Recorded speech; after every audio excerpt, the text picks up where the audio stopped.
Okay, so let's jump right in. We've got this source text, but it's not an article or some neat set of data. It's really more of a puzzle, and at first glance, it looks like complete gibberish, just a random collection of sounds and broken words. But what if it isn't just noise? What if it's actually a code with a whole story hidden inside, just waiting for us to figure it out? I mean, just look at this. It's a mess, right? You've got single letters, these kind of guttural sounds, and a few words that seem totally disconnected. It honestly feels like someone just randomly smashed their hands on a keyboard. There's no punctuation, no grammar, no structure you can really grab onto. This is raw data in its purest form. And that brings us to the big question for this entire analysis. Are we just looking at meaningless static here, or is there a real, coherent narrative buried under all of this chaos? Let's treat this thing like a linguistic crime scene and see if we can piece together the clues to find out what's really going on. Right, so to crack any code, you have to start with the basics. You can't understand the sentences until you understand the letters. So our first job is to isolate the most fundamental pieces in this text, what we're calling the primal sounds. These are the building blocks of whatever story is hiding in here. So let's start with the sound that pops up the most. W. It shows up again and again, and this isn't just a letter, it's the sound of doing something.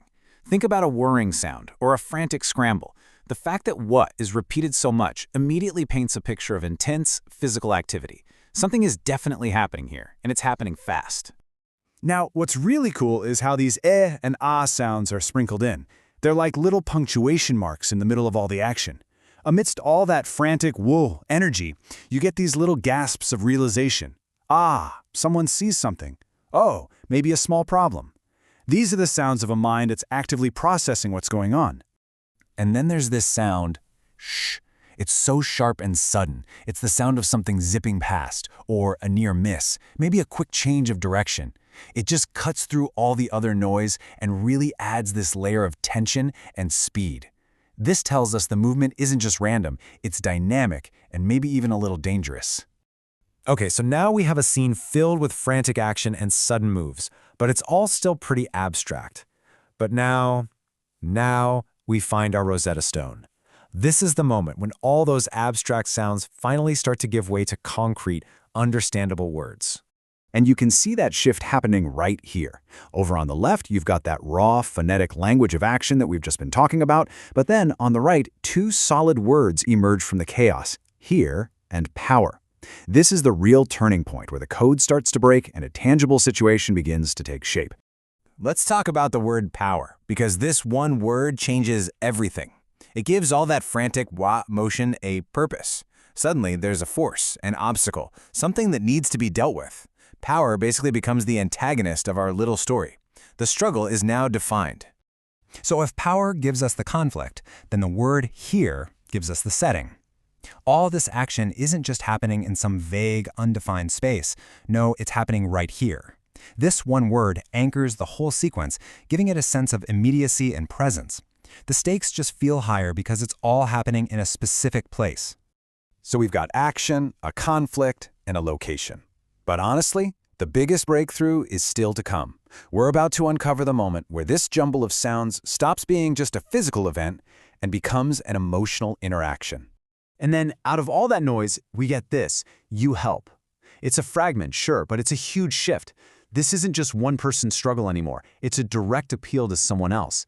This is communication. A plea is actually being made.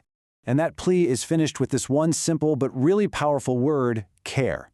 It's not just, you help me move this, it's you help care. That totally elevates the request. It suggests the need for compassion, for some kind of gentle assistance.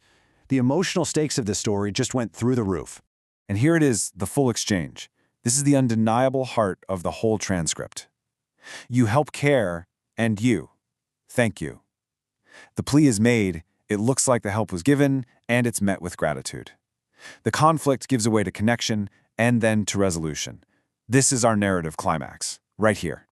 Okay, we've gathered all the clues, we've decoded the sounds, we've anchored the meaning.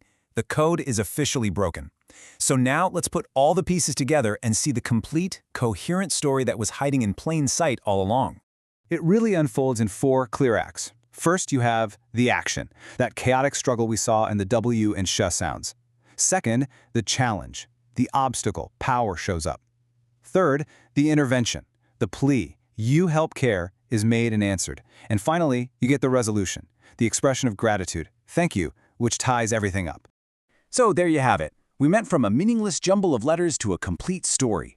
By breaking it down piece by piece, from the primal sounds to the concrete words to those emotional phrases, we managed to put together a surprisingly touching little narrative about struggle, assistance, and gratitude. And that kind of leaves us with one last thought. We managed to pull a clear human story out of the most unlikely place. It really makes you wonder, doesn't it? How many other things in our own lives that we just dismiss as noise, random data, background chatter, are actually telling a story if we just took a moment to stop and try to decode them.